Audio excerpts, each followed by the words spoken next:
Electric sauna heaters, 5 installation mistakes that kill your löyly and your warranty. If you are planning to install an electric sauna heater or you just bought a house with one in it, there are a few mistakes you really don't want to make. These are the things that make your sauna feel weak, cook your head but keep your feet cold, or worst case, void your warranty and create safety issues. Before we go anywhere, quick but important disclaimer. Every heater brand and model has its own manual, clearances and rules. You must follow the manufacturer's instructions, and you must use a licensed electrician for the electrical work. What I'm going to show you here are general patterns we see across the US sauna market, not a replacement for your heater manual, and not a promise that this applies to every model. My name is Veeti and I'm a Finnish sauna expert. Since 2022, I've helped thousands of US-based sauna builders design saunas that feel right and stay within warranty. Let's go through the 5 big electric heater mistakes we see over and over again and how to avoid them. Mistake number 1. Wrong heater size for the room. First and the most obvious mistake, wrong heater size for the actual sauna. There are 2 flavors of this issue. First one being that the heater is too small. When the heater is too small, it struggles to bring the whole room up to temperature, especially if you have a lot of glass or cold surfaces. The stone inside the heater cage will get screaming hot, but the room lags behind and you feel like the sauna never gets hot. The second issue is having too big of a heater. It heats the air very fast, it trips the sensor early, and the stones never really charge. You get that sharp, radiant, microwave-type electric heat from the elements, but when you throw water, you don't get heavy, soft steam because the stone mass isn't truly hot. Most manufacturers give you a recommended cubic footage range. The part people actually forget is not the air volume, it's how the room is built. A typical pattern we see is that someone picks a heater size based on what their electrical panel can handle.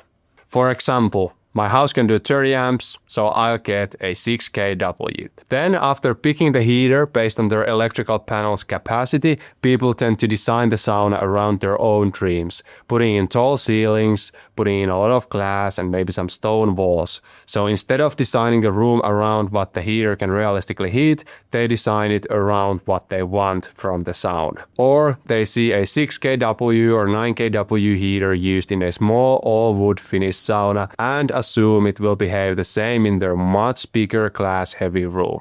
And then we get these complaints that the heater never reaches temperature, or that the heat feels harsh and thin. Cold surfaces like big glass walls, tile, stone or concrete, they all increase the effective load on the heater. If you ignore that, you end up outside the real working range of the heater. Here's what to do instead. Use an actual heater sizing calculator that accounts for glass and cold surfaces. We have one on thesaunaheater.com you can plug your dimensions into. Stay inside the cubic footage range your specific model is designed for. If your room has a lot of glass or masonry, assume you need more heater, not less. Or reduce the volume of your cold surfaces or then make the room smaller to match what your electrical panel can realistically handle. Again, your manual tells you the range. Use it and don't design the sauna bigger than your sauna heater can handle. Pick the sauna size first and then the heater based on that, not the other way around. These 2 things need to match together. Mistake number 2 is more technical. It's the sensor height and location and placing those wrong. The control system of the sauna heater only knows what the sensor tells it. If the sensor is in a bad spot, the sauna will never behave correctly. And more importantly, if the sensor is not installed according to the manual, that is a very common reason these manufacturers deny warranty claims. Let's go through the most common errors in sensor installation. First error is that sensor is installed too low. It's closer to the benches than to the ceiling zone the manual shows. Another one I see a lot is sensor installed on the wrong wall, so too close to a vent or a window or somewhere the manufacturer explicitly says not to install it. What this can lead to, and why I'm talking about this, is that if the sensor is way too low, the controller thinks the room is still cool, while the actual ceiling temperature is much higher than the system thinks. So you might end up with a sauna that is hotter than you think because the display is lying. That can push people into sessions at 200 Fahrenheit when they think it's 180. And then they wonder why they feel terrible or dehydrated. If the sensor is off in some random location, the manufacturer has an easy way out when something goes wrong. They tend to say that install wasn't per our instructions, so we will void your warranty. So what to do instead? Open your heater manual and find the drawing that shows the approved sensor location. Distance from the ceiling, distance from the walls, and whether it goes on the wall or on the ceiling. Install the sensor only in that specific location on the surface they recommend. Don't guess. Don't move it where it feels better. And don't let your contractor improvise away from the diagram. If you purchased your heater from us at thesaunaheater.com and you're not sure where the sensor should go, you can always ask our team and we will help you. We see a lot of these bad heater, broken heater, denied warranty stories, and they all start with one simple thing. The sensor was never put where the manual said it should be. Mistake number 3, ignoring clearances to wood. Ignoring the minimum clearances to wood and other combustible materials. Every electric heater has minimum distance to the side wall, minimum distance in front, so the distance between the heater and the bench is in front, and the minimum distance above the heater to the ceiling. These are not distances that are nice to have. They are what the unit was actually tested and certified with. If you push wood too close to the heater to make it look cleaner, 2 things can happen. The wood can overheat and slowly char. Remember, darkening is an early warning sign of a fire hazard.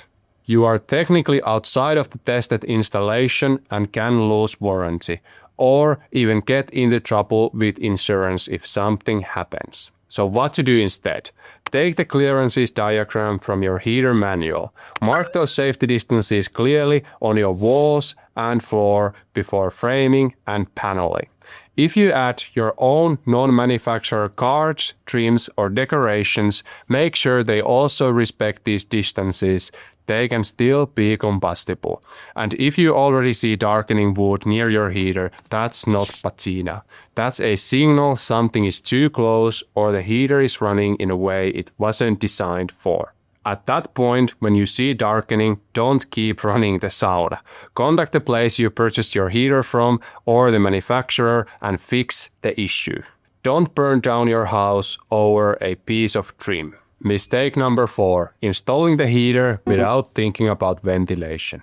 Electric heaters don't pull fresh air the way wood stoves do. If your sauna has no proper intake and exhaust, this leads to big vertical temperature differences and hot head cold feet, and in some UL-listed heaters, high limit sensors that trip all the time because the air around the heater never moves. I'm not going to redo the full ventilation masterclass here. We already have a separate video where we show exact vent placements and layouts for both electric and wood heaters. That's linked in the description if you want the deep dive. But at minimum think, where does the fresh air come into the sauna and where does used humid air leave the sauna? And does the air actually move past the heater and the baiters, or does it just sit in layers? If you install an electric heater in the perfectly sealed wooden box, don't be surprised if it feels suffocating and weird. The heater didn't cause that, the lack of ventilation did. Our 5th and last mistake we will talk about today is improvising the electrical side or ignoring the manual. This is the one where I'll be the most blunt. Just don't DIY the wiring. Don't use what I had left in the garage. And don't assume or guess anything. Manufacturers and certification bodies like UL, SGS, etc. test these heaters with very specific wire cause, breaker size, and control systems with specific safety device and sensor placements. If you deviate from that, you may have a safety problem and you are almost certainly outside of warranty. And when the heater doesn't work, the support team on the other end of the phone can't help you because they don't know what's actually being done. So what to do instead? Always use a licensed electrician for the electrical side. Make sure they have the installation manual in front of them while doing the job. And if they want to change something, they should clear it with the manufacturer, not just say, I do it this way every time. Even if you are very handy, electrical plus high heat plus steam is not where you want to experiment.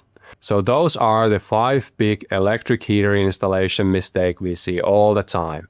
Wrong heater size for the real room and surfaces, sensor in the wrong place, wood too close to the heater, no ventilation plan, and improvising on the installation. Remember, these are patterns we see, not a replacement for your specific heater manual. Always follow the instructions that come with your unit, and always use certified electrician for the wiring. Also, don't let this scare you away from building the sauna. A qualified electrician, contractor, or architect who actually reads the manual will know how to do all of this.